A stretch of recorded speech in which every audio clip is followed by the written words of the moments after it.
Hi, it's been 1 year now, 1 year and 1 day in fact, since I bought Avalon. Came up here for the first time, planted a tree, so I thought it'd be worth doing a bit of a video going around and taking a look at all the things that have changed, what hasn't changed, how things have grown, and then maybe talk a little bit about what's left to do.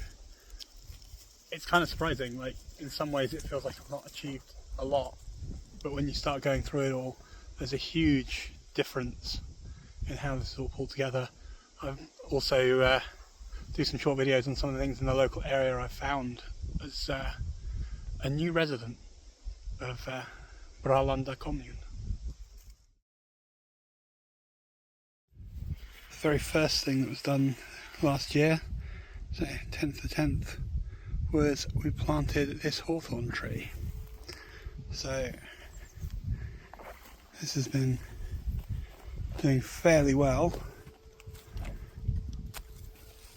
Leaves are beginning to turn brown now and things, but that was growing pretty decently.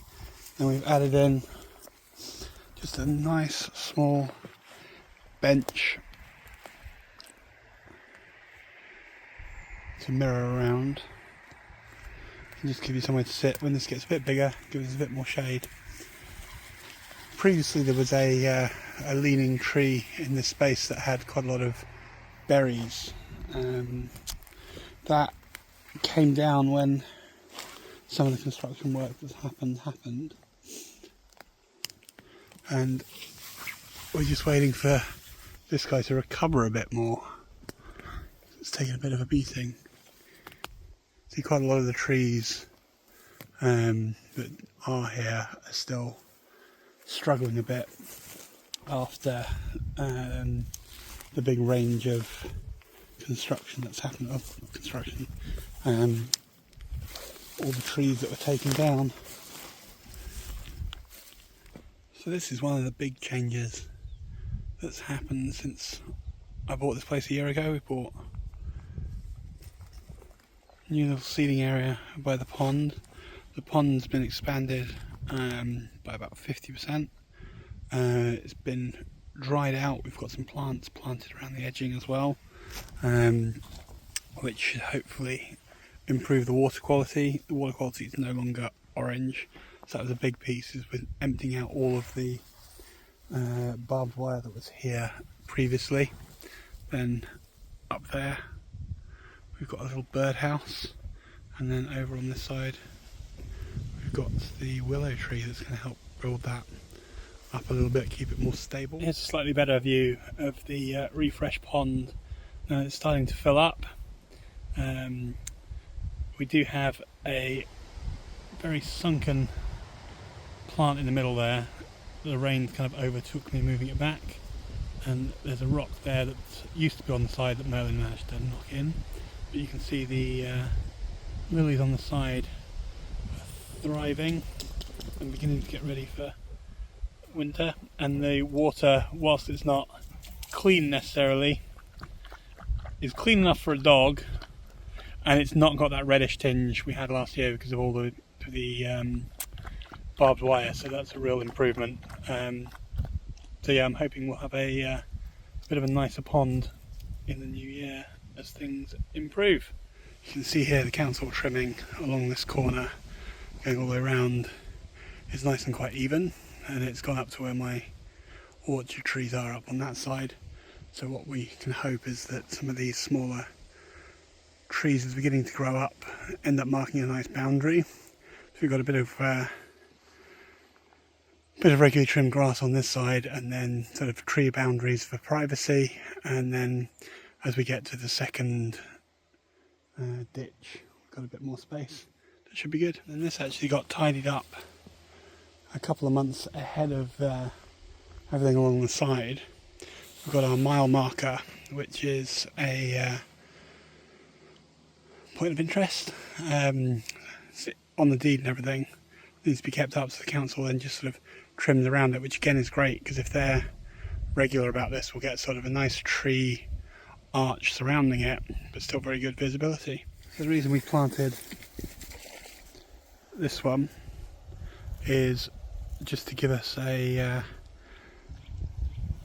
heavy water drinking tree in this space, because that's one of the things we've struggled with the last year, is this became very marshy. The other thing we've done to help combat that is just dug a small drainage channel. It's a little bit hard to see because of the grass, but it goes down and then sort of reaches the slope down there, so it should hopefully help funnel the water down this way rather than letting it just spread out all across this space, which has been a bit of a problem. One of the other things that's come up quite nicely is this was all bare mud after the trees. As you can see, there's a lot of branches and things down the middle, which is still going to leave for hygroculture, so that will slowly leach into the soil. But we've scattered a lot of wildflowers.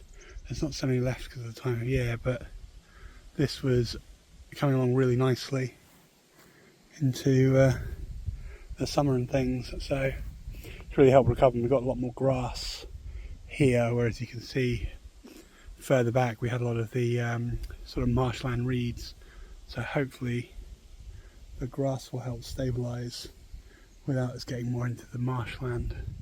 But we'll see as we move into the wetter months how things happen. We're a bit stuck. Then we've got this nice little walk up.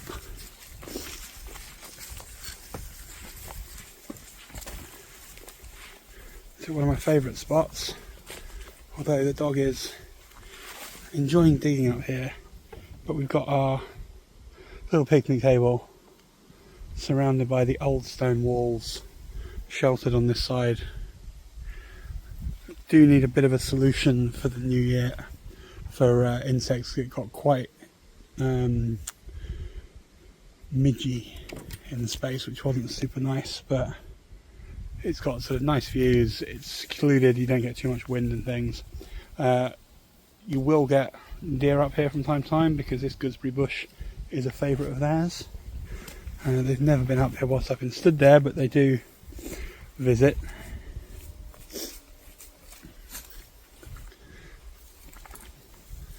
And then as we go down this space, that's a little project I'm going to get to just pick up one of the wooden staircase frames from Hornbuck at some point, just like the three-stepper, and connect it into the rock and just give you something a little bit easier to walk down. But then one of the remaining things we've done in this space is the last of the seating. So it's all very simple seating, it's just some wood I've chainsawed up to about the same size and a couple of planks between it, but it gives us a really nice seat viewing out over there to sunset. I also chopped this apple tree back quite a lot, it needs a little bit more doing I think, and mulched around the base, so hopefully next year it should do a little bit better. And then just in the base of here is one of the final additions I made, which is a little fairy door, which is a little homage to my stepdad, who used to scatter those throughout the New Forest in the UK. This is probably my favourite tree in this space. It's one of the largest still standing. They took a couple of big ones down. My long-term idea is we will maybe put a fire pit here. I think it's a really nice spot for it. As you can see, you get the sunset here as well, a little bit more protected by the trees. And it's a bit of an irony, but one of the first things I actually put up was this insect hotel right down at the far end of the land. I think I thought I was going to do more down here than I end up doing, but the trees here are recovering really well. If I ever do get a yurt, that will be the space for it there. Again, that kind of nice west facing view, but well surrounded by trees in this space, so it would be reasonably calm. And then if I wanted to Airbnb in that space, that could be a quite good one to do. And then we've got our very weeping willow, which I think will be quite nice as like an opening point to this space in time. And then the largest thing that's happened over the year, which has been a little bit of backwards and forwards with traffic forget, has been our access road. So it needed to be widened from the initial setup. We need to make sure we had tarmac at the front, but now it's fully there, it's approved, and it goes all the way down and in, so we've got room for multiple cars to be parked in there. There is the opportunity to turn if you need to. It's got the piping both on this side and then at the additional drainage channel where the builders dug it in, which gives it a good setup.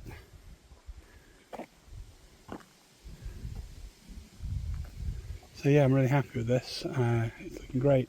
And then we also installed our sign, so we have our address for people to find.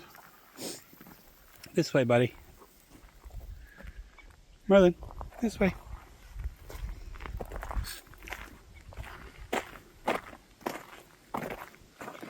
Come on. Obviously one of the biggest changes that's happened in the year that I've been here is the caravan. So this got moved up in April time from a local retailer or a local caravan store, and it's been, hugely useful. So my original plan was, yurts and all sorts, but the caravan's probably been one of the key things that shifted that somewhat to being a much more cabin approach. And yeah, early on I installed solar panels on the roof, ran the wires through, updated the batteries, so I've got a pair of lithium ions in there.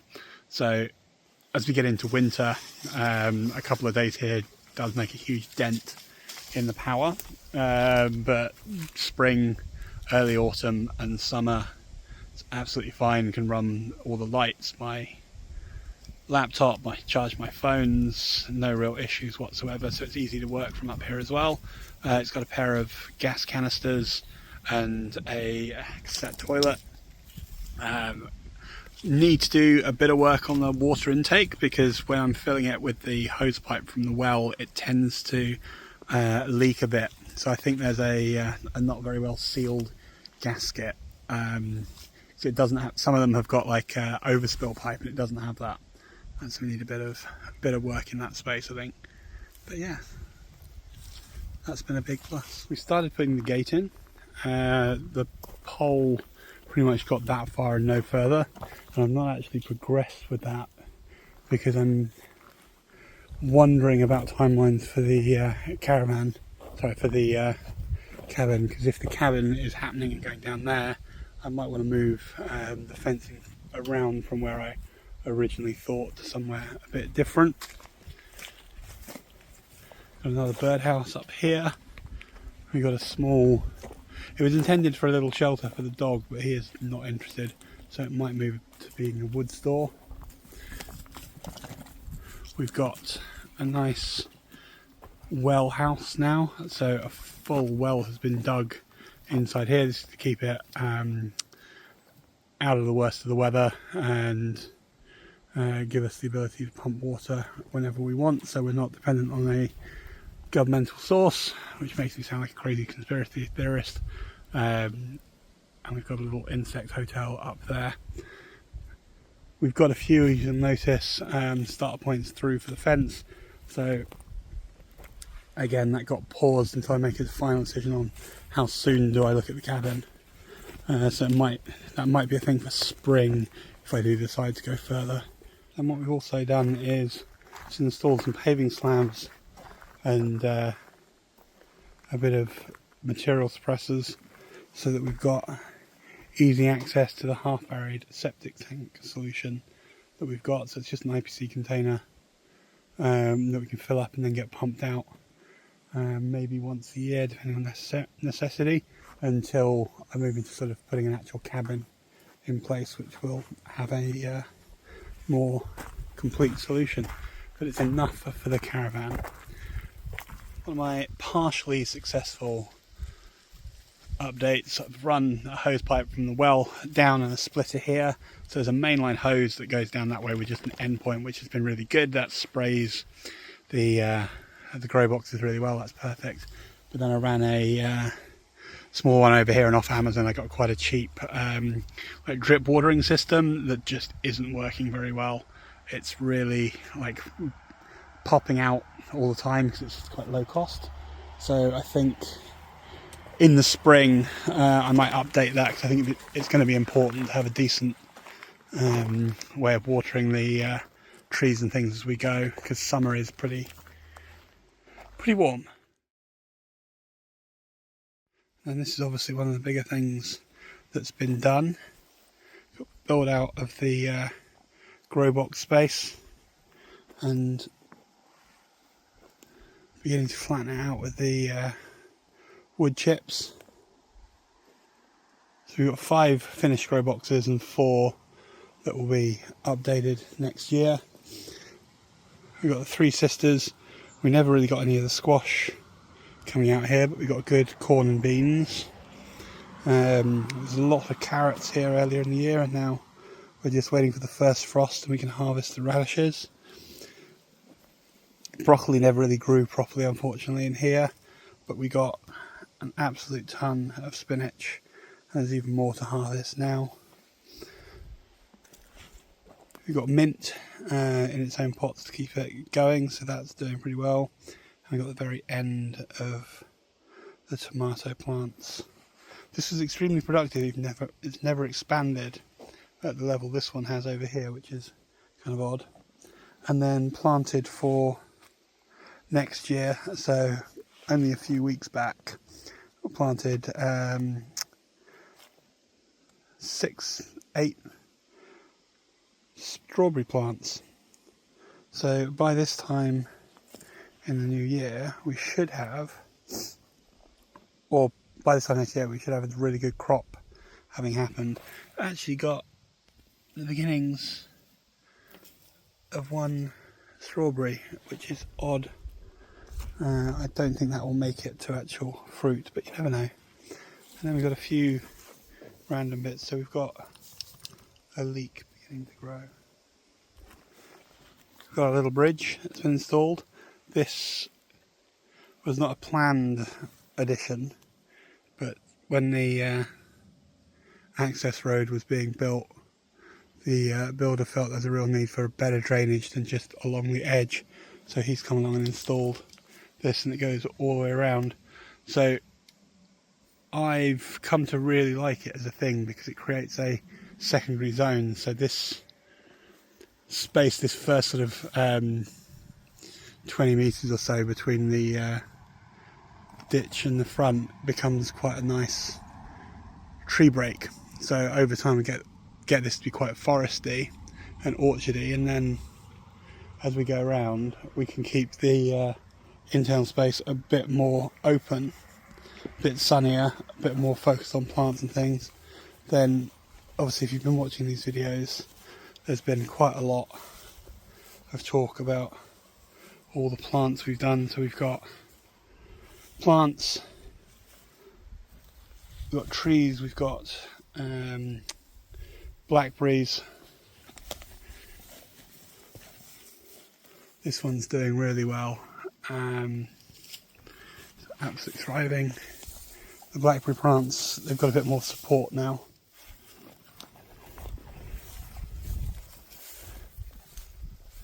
These are doing great. Double blueberries. We've got a second blueberry plants in there.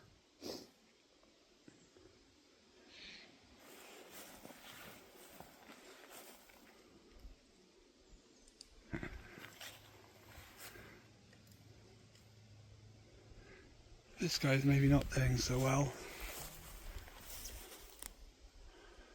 All the leaves are gone. Maybe that's okay for this time of year, but we need to have a look.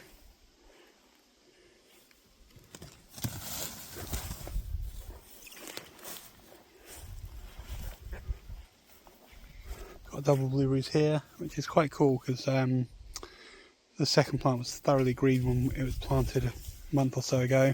It's now moving to the beautiful reds.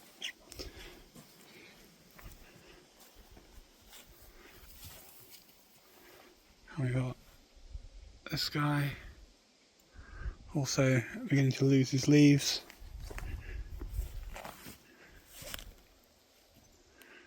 And then finally we've got our apple tree at the back. So all of these got planted sort of spring, so they've had 6 to 8 months to really bed in before winter. We've got mulch ground around all of them ready for the frost and winter now, so hopefully they should all thrive. But this isn't something I can take credit for, but the council came along, all of these roads just trimming everything back. So I definitely lost some of my raspberry bushes I'd planted, which is a bit of a shame.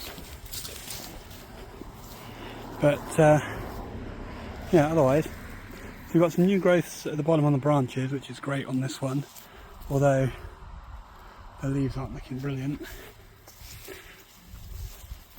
This one's been pretty consistently bare of leaves. I think animals are grabbing that. That's doing okay. It's fully lost its leaves now. And we've got a bit of a stretch in the middle with some other bits growing up. Oh, we are caught with the lead.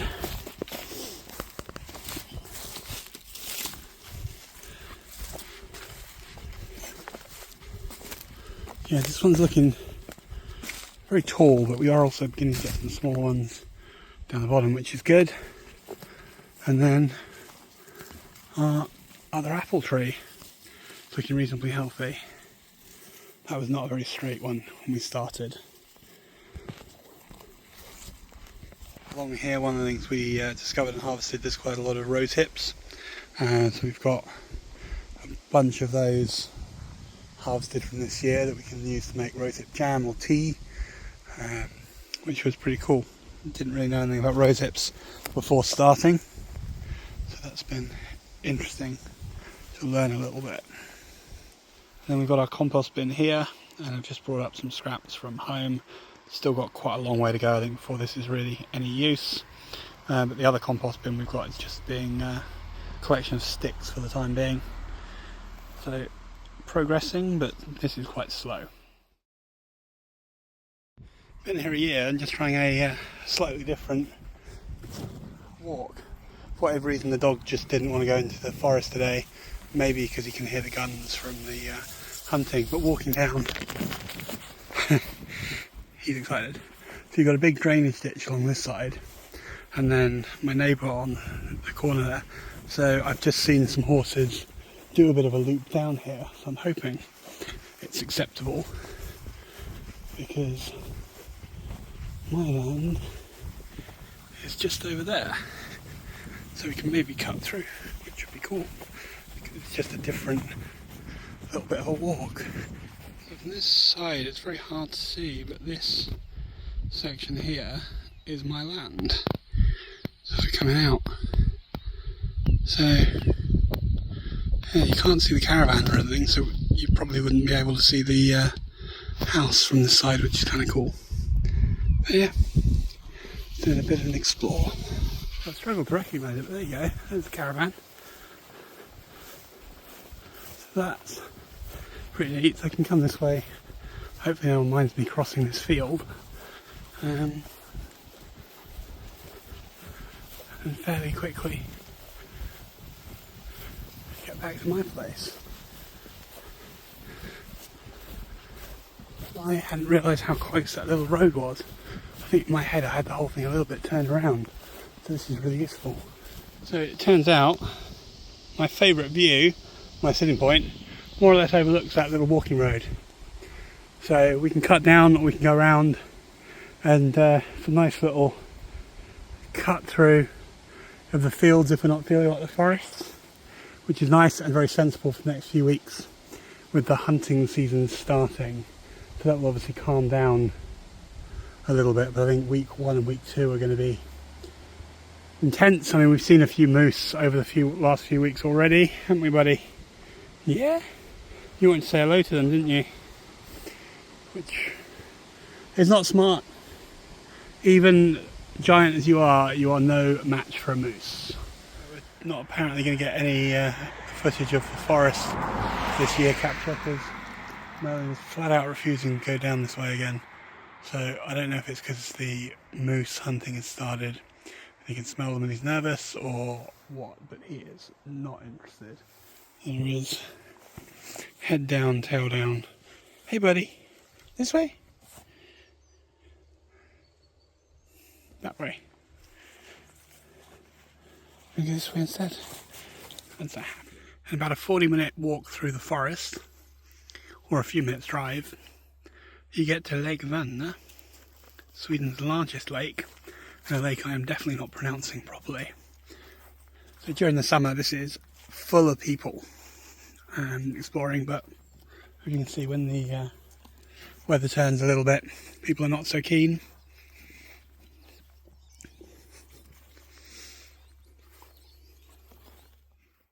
One of my regular points is the sort of my caravan, and really helpfully once popped by to empty the water out when there was a sudden freeze, and it's where I get my refills for the gas. Another regular stop is a little place that sells eggs and honey really close to the caravan place, so I pop in. You can't fault the number of eggs on offer, more than I can go through, so I go for the 18 and offer a share. And then what is probably my closest supermarket, which has got products from the various local areas we also pop to, which is nice. This is a farm shop selling all sorts of vegetables, which is super good. Great selection of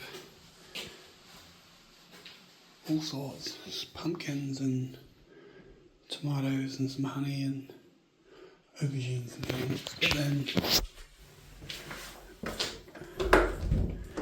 there's also the potato room, which is a pretty great. I don't actually need any potatoes today, but that's their specialty here. And this is the industrial bakery, which offers the opportunity to pop in and pick up a few bits from the little reception, I guess. This is the campsite, which also has a restaurant and a small shop. So it's closed up now for the winter, but during sort of spring and summer it's open from 11ish till 4 and then in the evenings for dinner. So it's quite a nice spot to walk through to. And yeah, they've got a few bits of local produce and snacks and whatever else in the shop, milk and cheeses, so it's handy. So here is sunset at the end of year 1. Sat on my little seat whilst the dog destroys a stick.